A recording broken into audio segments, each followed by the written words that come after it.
अस्सलाम वालेकुम। आज हम बात करेंगे जाने जहाँ के 7th एपिसोड के बारे में। तो वीडियो शुरू करने से पहले हमारे चैनल को सब्सक्राइब कर लीजिए अगर अभी तक आपने नहीं किया, ताकि हमारी हर न्यू वीडियो आप तक पहुँच सके। यहाँ पर जैसे ही शेहराम महानूर से मिलता है तो उसके हाथ उसका थैला लग जाता है। दूसरी तरफ ये सब कुछ जीनत भी देख रही होती है। शेहराम अपने कमरे में जाता है और फिर से सारे हिसाब किताब वगैरह निकाल लेता है और वो स्कूल की बिल्डिंग बनाने के बारे में सोचता है। इतनी देर में हाशिम को भी बुला लेता है और उसे अपना सारा शेड्यूल बताता है और कहता है कि आज के बाद तुमने मुझे ये सब चीज़ें देनी है। ये सब देखकर वो भी बहुत ज़्यादा खुश हो जाता है। दूसरी तरफ महानूर अपने घर जाती है तो वो भी बहुत ज़्यादा खुश होती है और अपने अब्बा को बताती है कि मुझे इजाज़त मिल गई है। उसके बाद जब ये बात सुनते तो कहते हैं कि हवेली में तो कोई भी नहीं जा सकता, तुम्हें कैसे इजाज़त मिल गई, ये तो एक मौज़ा ही हो गया है। महानूर कहती है कि बस देख लें, आप कहते थे ना कि मैं कुछ नहीं कर सकती, अब देखें सब कुछ हो गया है और अब आपको टेंशन लेने की भी ज़रूरत नहीं है। दूसरी तरफ उसकी अम्मी भी ये बात जानकर बहुत ज़्यादा खुश हो जाती हैं कि चलो इसी बहाने तुम्हें हवेली भी जाने दिया जाएगा और बच्चों की तालीम भी मुकम्मल हो जाएगी। शेहराम हाशिम के पास जाता है और कहता है कि मेरे अब्बा का भी तुम सबसे ज़्यादा ख्याल रखते थे और मेरे भी तुम ही काम आओगे। दूसरी तरफ यहाँ पर वर्कर सारे अपनी सैलरी के लिए कहते हैं, लेकिन तबरेज़ किसी की भी सैलरी नहीं देता और कहता है कि अगर काम करना है तो करो, नहीं तो फैक्ट्री बंद करनी है तो कर दो और मुझे ये धमकियाँ देने की ज़रूरत नहीं है। सब लोग कहते हैं कि ठीक है फिर हम काम नहीं करेंगे। यहाँ पर जैसे ही स्कूल की चीज़ें वगैरह लेने महानूर जाती है तो उसकी फिर से मुलाकात हाजी साहब से होती है। वो कहता है कि चलो तुम्हें इजाज़त तो मिल गई है पढ़ाने के लिए, लेकिन बस अब तुम वहाँ पर जाओगी तो बहुत सोच समझ के कदम रखना। महानूर बेचारी खामोश हो जाती है। दूसरी तरफ जब घर आती है तो जीनत अपनी खाला के साथ बहुत ज़्यादा खुश होती है और बातें कर रही होती है कि इतनी देर में तबरेज़ भी आ जाता है और कहता है कि अम्मी मुझे आपसे अकेले में ज़रूरी बात करनी है। तो जीनत वहाँ से चली जाती है और कहती है कि आप बात कर ले। इतनी देर में तबरेज़ कहता है कि वर्कर की सैलरी वगैरह देनी है तो ऐसे करे शेहराम से आप मुझे थोड़े पैसे लेके दे दें, आपको पता ही है कितने ज़्यादा काम होते हैं।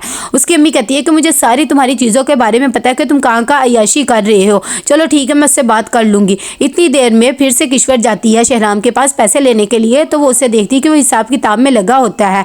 जैसे ही किश्वर उसे देखती है तो कहती है कि तुम ये सब चीज़ों के पीछे क्या पड़ गए हो, तुम्हें अभी इन चीज़ों की ज़रूरत नहीं है। लेकिन शेहराम कहता है कि आगे ही बहुत ज़्यादा देर हो गई है और स्कूल की बिल्डिंग भी दिखाता है कि ये देखें मैंने तैयार करी है और मैं चाह रहा हूँ कि अब इस पर काम हो।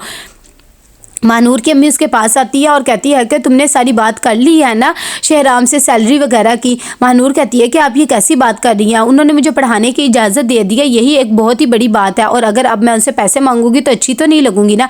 इतनी देर में उसके बाद कहते हैं कि वैसे भी तबरेज़ बहुत ज़्यादा बुरा कर रहा है, वर्कर के साथ सबको निकाल रहा है, पता नहीं ये कैसे इंसान है। दूसरी तरफ महानूर फिर से फ़ोन करती है शेहराम को और उसे कहती है कि मेरे थैला आपके पास तो नहीं रह गया। वो कहता है कि हाँ मेरे पास ही रह गया था और मैंने संभाल के रख लिया, कल को जब आप आएंगी तो मैं आपको वापस कर दूंगा।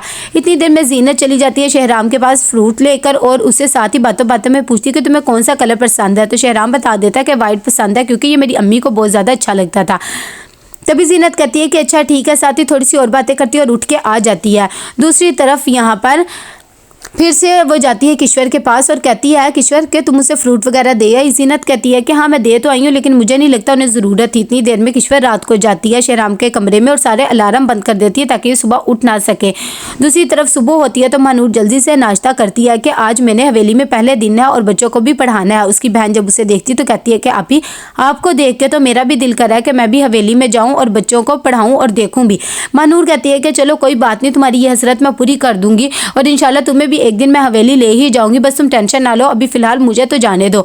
यहाँ पर किश्वर आती है तबरेज़ के पास, उसे पैसे देती है और वार्न करती है कि इस दफ़ा सैलरी दे देना वरना मैं और पैसे उससे नहीं लूँगी। तबरेज़ कहता है कि ये तो आप मेरी इंसल्ट ही कर रही हैं, आपको पता ही है इतने काम होते हैं। तो उसकी अम्मी कहती हैं कि जितने भी काम हो लेकिन अब मेरी एक एक चीज़ पे नज़र है। दूसरी तरफ यहाँ पर जीनत वाइट जोड़ा पहनकर तैयार हो जाती है कि शेहराम मुझे देखता और देखता ही रह जाएगा। यहाँ पर महानूर जैसे ही बच्चों के साथ हवेली में एंटर होती है कि गार्ड रोक लेता है, लेकिन किश्वर उसे आने के लिए कह देती है। किश्वर उसे कहती है कि तुम यहाँ पढ़ा तो रही हो, बहुत अच्छा काम कर रही हो, तुम्हें किसी भी चीज़ की ज़रूरत हो तो मुझे बता देना, दरअसल इन्हें पता नहीं था इसलिए तुम्हें रोक लिया है। महानूर उसके पास जाती है और उनका शुक्रिया अदा करती है और कहती है कि नहीं बस आप लोगों ने मुझे पढ़ाने की इजाज़त दे दी, यही बहुत है। इतनी देर में वो सब बच्चों को पढ़ाती है और कहती है कि किसी ने भी डिसिप्लिन ख़राब नहीं करना है और सब बच्चे यहाँ से पढ़ो। जैसे ही वो पढ़ा रही होती है कि शेहराम के कानों में उसकी आवाज़ आती है और वो भी उठ के उसे देखने लग जाता है और उसे बहुत ही अच्छा लगता है। दूसरी तरफ यहाँ पर सबको सैलरी तबरेज़ देता है और साथ ही आमिर को हेड बना देता है कि अब तुम मोइन की जगह ले लोगे। वो भी खुश हो जाता है कि इसने मुझे अब ये जगह दे दी है। महानूर पढ़ाई से फ़ारिग होती है और शहराम से मिलती है तो उसे कहती है कि अब मैंने बच्चों को पढ़ा दिया है। शहराम भी देखकर खुश हो जाता है और कहते हैं कि चले आपने बहुत अच्छा काम किया और मैं भी सोच रहा हूँ कि कभी कभी आपके साथ यहाँ पर मैं भी क्लास ले लिया करूँ। तो कैसा लगा आपको एपिसोड? लाइक कमेंट शेयर करके लाजमी बताइएगा। अल्लाह हाफिज़।